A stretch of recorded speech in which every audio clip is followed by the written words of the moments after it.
CMV, planned obsolescence is the same as deliberately selling a defective product, and the timeframe should be disclosed to the purchaser.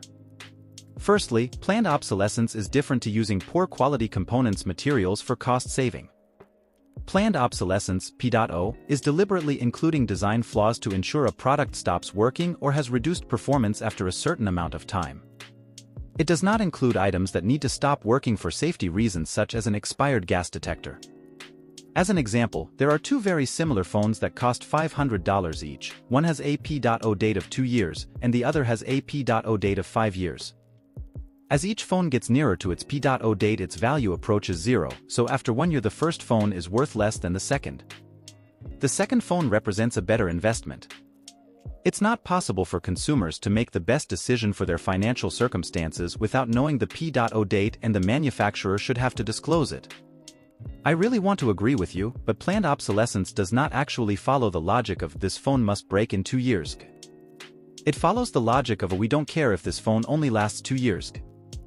They don't intentionally design it to fail by a certain date. That's actually illegal. They just don't design it to last beyond a certain date, and if it does, it's just a happy coincidence. They also ignore critical design flaws from time to time. Planned obsolescence also revolves around making products difficult or prohibitively expensive to repair. For example, sealing the phone with glue, no user-serviceable parts, a warranty void if removed, also illegal but never really enforced, serializing chips, requiring custom proprietary tools for repairs, and only making parts/software available to OEM manufacturers. The legality of all this is currently being debated. Look up Louis Rossmann on YouTube.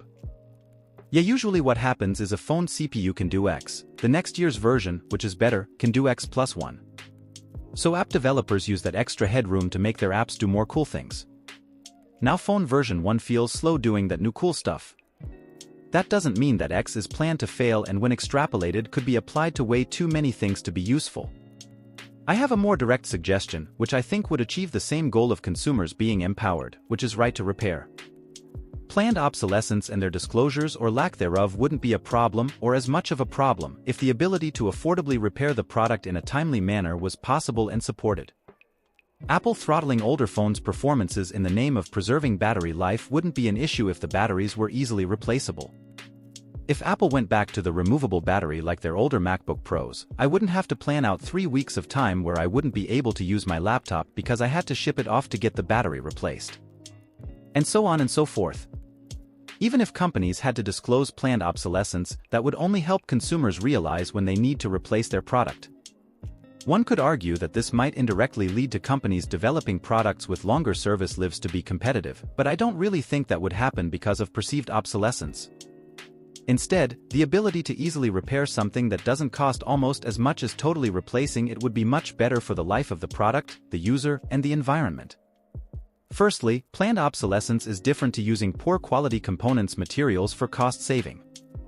Planned obsolescence (P.O.) is deliberately including design flaws to ensure a product stops working or has reduced performance after a certain amount of time. I think you're trying to draw a clear line where none exists. Apart from light bulbs, I've never heard of any company using anything remotely that specific. But that doesn't mean a company might not choose a particular part that might work solidly for anywhere from 6 months to 2 years and then fail suddenly in some percent of cases, even if that part is more expensive. It's not just cost savings.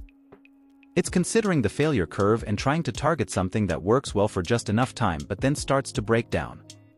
That doesn't mean the amount of time is specific and known though. Or that they'll all fail. Or that it'll always be the same part that causes the failure. What about a non-critical part failing, such as the car radio or the AC, or something which doesn't make it unusable? The only way I can think of to really capture that for the consumer would be to require the company to do a lifespan analysis of each part of the device or machine and provide average lifespans for all of those. Which is extremely hard to do in cases like a brand new type of thing that maybe hasn't been out for 5 years yet, so they really have no idea how many of them might make it to 10 years.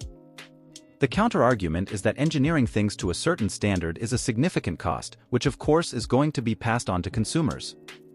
And everything only needs to be designed to the standards that they expect to use it to.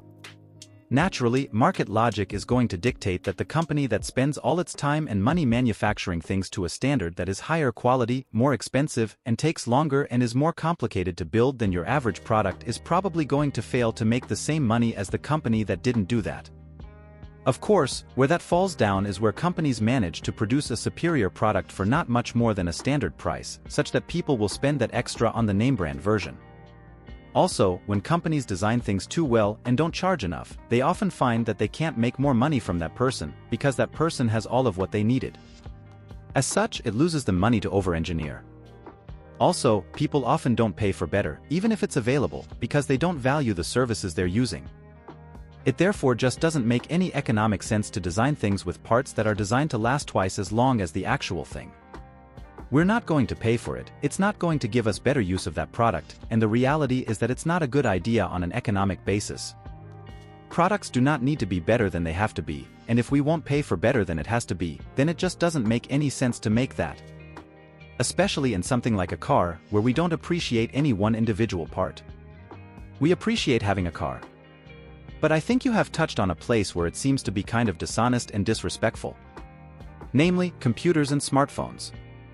A lot of planned obsolescence is actually much more a we just didn't design it any better than it wanted to be. Where it gets genuinely corrupt is where it seems like things are being designed to break. And that's what we see in this technology. Apple devices seem to consistently have flaws in them that have been inherited from previous designs that were known about and were breaking devices that just never got fixed. The means of fixing their devices is deliberately limited. The way they fix their devices gets a lot of criticism from device repair companies, who largely make their money from fixing things that were supposed to be ridiculously expensive or unrepairable.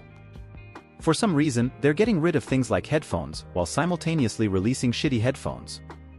It's not really on. You can't make something that literally lasts forever.